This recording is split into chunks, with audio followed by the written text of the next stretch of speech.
Shalom, apa kabar semua? Saya percaya dalam keadaan yang baik tentunya. Haleluya, praise the Lord. Itu sebabnya pada hari ini biarlah Anda tetap disegarkan dan siap untuk menerima pesan firman Tuhan melalui program kita Today's Message bersama saya Leonardo Syamsuri di dalam program kita Biblical. Nah, Bapak Ibu Saudara, hari ini saya akan berbicara satu tema mengenai kenormalan yang benar atau true normality. Saudara, setiap orang pasti ingin hidup normal kan? Iya kan? Kita pernah dengar nggak sama orang bilang begini, udah normal-normal aja loh, jangan yang aneh-aneh gitu kan? Setiap orang pasti kepengen hidup normal karena memang pada dasarnya kita adalah manusia yang normal, ingin menjadi seperti itu kan? Namun setiap orang punya pandangannya sendiri tentang yang namanya normal. Bagi si A normal, bagi si B nggak normal gitu kan ya? Nah, karena itu kita harus hati-hati kenormalan yang mana yang harus kita ikuti, saudara, dalam menjalani kehidupan sehari-hari. Masih ingat nggak waktu masa COVID-19, di mana ada istilah new normal, yaitu kenormalan baru, di mana saudara semua orang wajib pakai masker. Masih ingat itu ya? Nah, saudara, kalau orang tidak pakai masker waktu itu diliatin loh, masuk ke mall, kemana, apalagi sambil batuk gitu. Pasti diliatin dan orang menjauh, karena yang normal justru pada waktu itu sebagai new normal adalah pakai masker. Pertanyaan saya adalah apakah pakai masker normal? Itu tidak normal sebenarnya. Yang normal adalah yang sekarang ini yang tidak pakai masker. Orang pakai masker sekarang hanya karena sakit atau karena dia lagi kurang fit badannya. Begitu kan? Nah, hal yang sama saudara, orang Kristen, saudara sebagai orang percaya harus hati-hati saudara, bahwa kenormalan yang sedang dibangun oleh orang-orang di dunia ini adalah kenormalan yang tidak normal menurut Tuhan. Yang saya sebut a new normal menurut orang dunia ini. Kekristenan harus mengikuti new normal mereka. Apa begitu? Tidak. Kita harus mengikuti tetap kenormalan Tuhan yang normal, saudara. Kenormalan yang dibangun oleh orang-orang di dunia ini, saudara, dunia ini baik lewat sosial media, lewat kultur, budaya, cara berpikir dan sebagainya, bisa menjadi standar bagi dunia ini yang mereka sebut normal, justru mengakibatkan orang Kristen menjadi merasa risih dan tidak normal. Yang kalau tidak hati-hati, saya jadi tidak normal nih dengan dia bandingkan dengan mereka punya standar. Akhirnya kita mencoba untuk menjadi normal menurut mereka dan mengikuti new normal. Hati-hati loh Bapak Ibu Saudara. Ambil contoh kenormalan yang sedang dibangun tapi tidak benar menurut firman Tuhan. Contohnya seks sebelum nikah. Bagi orang saudara dulu menjadi sesuatu yang tidak normal. Di zaman-zaman saya waktu masih jauh lebih muda, sebagai anak yang masih muda, itu di Indonesia bukan hal yang normal, saudara. Di luar negeri, ya. Tetapi sekarang ini di kalangan muda-mudi menjadi sesuatu yang normal. Nah, bahkan orang yang tidak melakukan hubungan seks sebelum nikah dianggap tidak normal. Kan seperti itu, saudara. Nah, hubungan sesama jenis, dulu mana ada. Sekarang hubungan sesama jenis menjadi kehidupan yang seolah-olah itu menjadi normal. Saudara, di luar negeri yang namanya non-binary, saudara, yaitu apa? Tidak laki, tidak perempuan, namanya non-binary. Kalau binary itu kan cuma dua, laki, perempuan, jenis kelamin. Mereka percaya ada jenis kelamin yang lain. Nah, di dunia sana, di luar sana, non-binary menjadi sesuatu yang sudah normal diterima pada umumnya. Nah, ini akan masuk ke Indonesia dan sudah masuk sekarang ini. Dan lama-lama orang menganggap itu sebagai sesuatu new normal, sesuatu yang normal. Hati-hati loh saudara. Kekristenan misalnya, dianggap udah cukup hadir ibadah seminggu sekali, mau ngapain lagi lo yang normal-normal aja deh jadi orang Kristen, kayak gitu loh. Dan pada akhirnya saudara kita dibawa ke dalam kehidupan yang mengikuti new normal tapi tidak normal menurut Tuhan. Menurut dunia itu normal. Keberhasilan dan kekayaan lebih penting daripada iman. Sekarang itu jadi seperti itu, saudara. Bagaimana kita menjadi seorang yang bisa diterima di dalam sosial media, followers yang banyak, lalu kemudian saudara banyak pengikut, dan kita menjadi seorang yang diikuti, di follow begitu. Itu menjadi sesuatu yang normal dan pada akhirnya orang tidak lagi melihat kehidupan yang menjadi dampak dalam kehidupan ini. Perselingkuhan misalnya, menjadi sesuatu yang wajar hari-hari ini. Dan itu berbahaya sekali. Saudara tahu nggak, saudara, ada cerita Lot waktu itu menderita karena kenormalan yang tidak benar di kota Sodom dan Gomora. Di mana kehidupan yang namanya homoseksual itu merajalela di zaman itu. Saudara, apa yang terjadi? New normal buat kota Sodom dan Gomora adalah hubungan sejenis. Dan Lot menderita di tengah-tengah itu. Dan di dalam 2 Petrus 2 ayat yang ke-7 ada firman Tuhan yang bilang bahwa tetapi ia yaitu Tuhan menyelamatkan Lot. Orang yang benar, saudara, orang yang benar yang mau mengikuti standar yang normal menurut Tuhan. Yang terus-menerus menderita si Lot ini, oleh cara hidup orang-orang yang tidak mengenal hukum dan yang hanya mengikuti hawa nafsu mereka saja. Dan itu menjadi sebuah standar.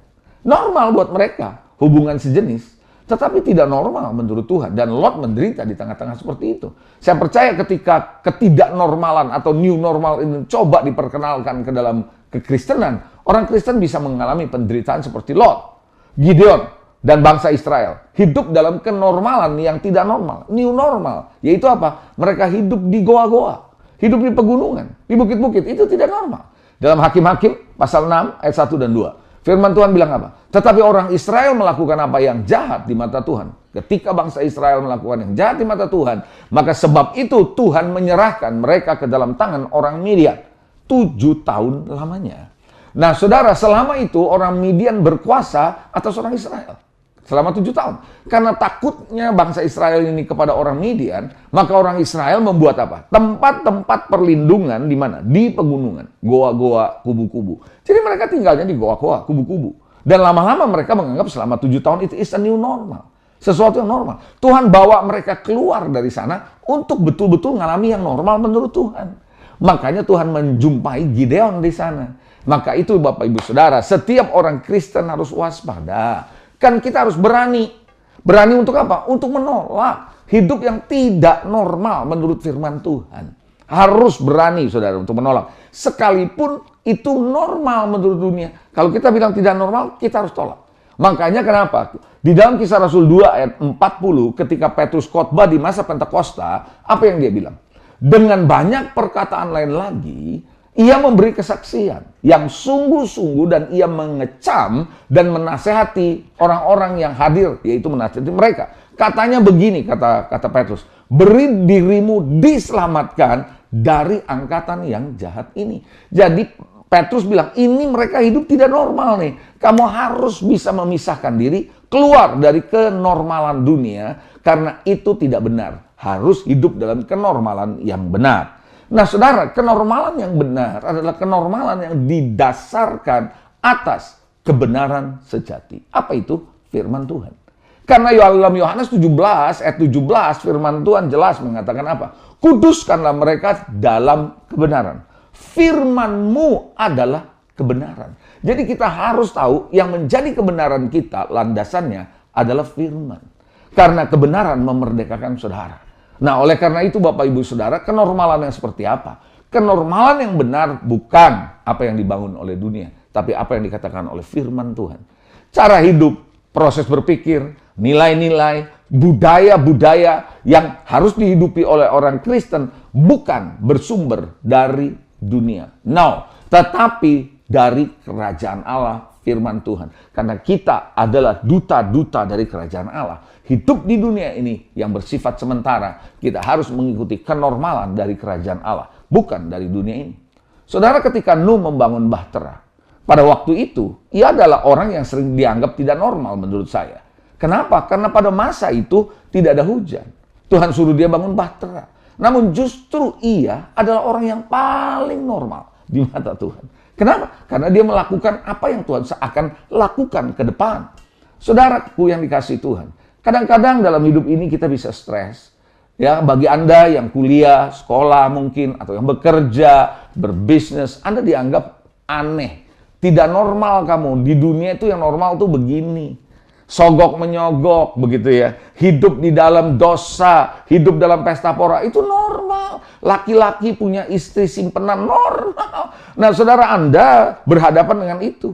Dan itu tidak mudah seperti Lot, saudara. Tapi itulah yang Tuhan mau supaya saudara belajar untuk berdiri firm, hidup dalam kenormalan yang benar. Kenapa? Karena Tuhan mengutus saudara dan saya seperti domba di tengah serigala. Nah, karena itu saudara, bagaimana caranya saudara dan saya bisa hidup dalam kenormalan yang benar di tengah ketidaknormalan. Di tengah serigala, bagaimana domba bisa hidup? Serigala punya kenormalannya sendiri, toh? Saudara, bagaimana domba? Domba punya kenormalannya dalam Tuhan. Mazmur 1 ayat 1 sampai 3 menjadi landasan kita untuk membahas ini, saudara. Dalam Mazmur 1 ayat 1 firman Tuhan bilang apa? Berbahagialah orang yang tidak berjalan menurut nasihat orang fasik. Orang fasik bisa kasih nasihat, tapi nasihatnya pasti fasik. Yang normal menurut mereka ya fasik, saudara. Yang tidak berdiri di jalan orang berdosa, dan yang tidak duduk di dalam kumpulan pencemooh. Yang menurut mereka kumpulan mencemooh orang itu normal, jangan sama mereka. Tapi kenormalannya nih gini, dalam Tuhan. Kesukaannya ialah Taurat Tuhan. Merenungkan Taurat itu siang dan malam. Ia akan seperti pohon yang ditanam di tepi aliran air yang menghasilkan buahnya pada musimnya dan yang tidak layu daunnya. Apa saja yang diperbuatnya pasti berhasil. Saudara, dari ayat-ayat ini saya bisa cakup dengan beberapa poin yang Anda perlu tahu bagaimana untuk hidup dalam kenormalan yang benar. Yang pertama, ingat saudara dan saya dipanggil dari gelap kepada terang. Gelap dan terang tidak mungkin bisa bersatu. Betul nggak? Iya dong. Di mana ada terang, di situ gelap hilang. Saudara, terang tidak ada menjadi gelap. Tuhan manggil saudara dari kegelapan, manggil saya dari kegelapan dalam terangnya yang kudus. Nah, itu sebabnya hidup saudara dengan hidup dunia yang gelap tidak bisa sama. Kita dipanggil keluar dari sana. Kita harus mengikuti terang Tuhan. Terang yang berasal dari Dia, karena Dia adalah terang dunia ini. Nah, saudara, dunia perlu terang itu. Dan saudara adalah terang dunia yang tidak boleh sama dengan mereka di dalam dunia ini yang gelap. Yang kedua, saya melihat kalau Anda mau menjalani kehidupan yang normal, yang benar. Yang pertama tadi, sadari saudara dipanggil keluar dari gelap, menjadi terang. Jadi terang saudara tidak bisa dibiarkan dan akhirnya mati dan jadi gelap. No, kita tidak boleh ngikutin kenormalan dunia ini. Oke? Yang kedua, cara dan proses berpikir orang percaya tidak sama dengan dunia. Makanya Rasul Paulus berkata, berubahlah oleh pembaharuan akal budimu. Janganlah engkau serupa dengan dunia ini. Tapi berubah oleh pembaharuan budimu. Agar supaya engkau tahu apa yang menjadi kehendak Tuhan. Mana yang baik, mana yang berkenan, mana yang sempurna. Di dalam Roma 12 ayat kedua. Jadi ayat ini menjelaskan kepada saudara dan saya sebagai orang percaya, cara berpikir, proses berpikir, setiap orang percaya tidak sama dengan dunia ini. Itu yang membuat saudara kalau Anda biarkan cara berpikirmu seperti yang Tuhan ajarkan, Anda pasti akan mengikuti kenormalan yang benar. Amin. Yang ketiga, sistem kepercayaan dan nilai orang Kristen dasarnya firman Tuhan. Apa yang menjadi value system kita yang membuat rambu-rambu dalam memilih, rambu-rambu dalam menilai, rambu-rambu dalam bereaksi, nilai-nilai. Itu sistem kepercayaan kita, itu firman Tuhan. Tidak seperti dari dunia. Dunia punya values-nya sistem sendiri. Mereka punya belief system sendiri, sistem kepercayaan mereka. Tapi kita tidak ikut mereka. Karena kita normal yang benar. Amin. Terakhir, sadari orang percaya adalah terang dan garam dunia. Jadi saudara ada di dunia, tidak jadi gelap tapi jadi terang. Makanya orang lihat saudara beda. Terang amat gitu kan. Kok ini garam gitu ya. Ini ada rasa gitu kan. Nah kenapa? Karena memang kita adalah orang yang menjalani kenormalan yang benar. Bukan new normal dari dunia ini. Dan saya percaya kita berjalan dari kemuliaan sampai kemuliaan. God bless you. Sampai jumpa lagi dalam acara kita Today's Message, program Biblical.